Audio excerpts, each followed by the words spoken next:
প্রাণপ্রিয় বন্ধুরা, আজকে ফজরের নামাজ পড়ার জন্য উঠতে পারছিলাম না। খুবই খারাপ লাগতেছিল। পরে কি করব ভাবতে পারছি না। আমি তো ভেবেছিলাম ফজরের নামাজ আজকে পড়তে উঠতেই পারবো না। পরে আমি কি করলাম, খুবই দ্রুত কষ্ট হলেও উঠে গিয়েছি। উঠে আমি যখন নামাজের অজু করা শুরু করেছি, আমি যখন বিসমিল্লাহ কয়ে হাতের কনি ধুয়ে কুলি করে তারপর নাকে পানি দিয়ে যখন মুখ ধুয়ে ফেলেছিলাম, তখনই সাথে সাথে দেখছি আমার কাছে খুবই ভালো লাগছে।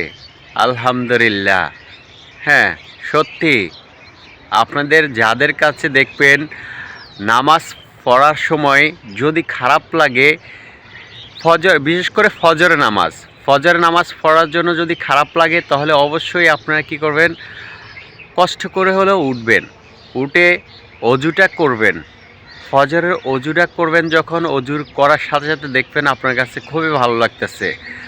আর তারপরে তখন আপনি এমনকি আপনার নিজেরই চেষ্টা মনে হবে যে এবার বাইরে থেকে একটু ঘুরে আসি। আর ফজরের আবহাওয়ার সময় ঘোরা কিন্তু অন্যরকম মজা। এই দেখেন, ফজরের সময় আমি সব কিছু দেখাচ্ছি। এখানে কিন্তু কিছুই দেখা যাচ্ছে না। দেখেন, এই দেখেন, ওইদিকে কুয়াশার জন্য কিছু দেখা যাচ্ছে না। হ্যাঁ, দেখছেন, পিছনে কিন্তু সব কুয়াশা।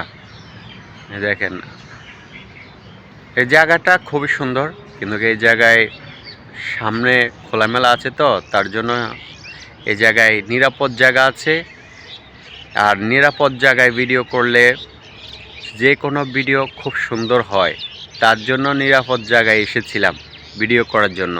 হ্যাঁ, আর আসলে কি, সত্যি কথা বলতে চাচ্ছি, আমরা সবাই আসেন চেষ্টা করি, আল্লাহর পথে চলি, অন্তত নামাজ কালাম পড়ি।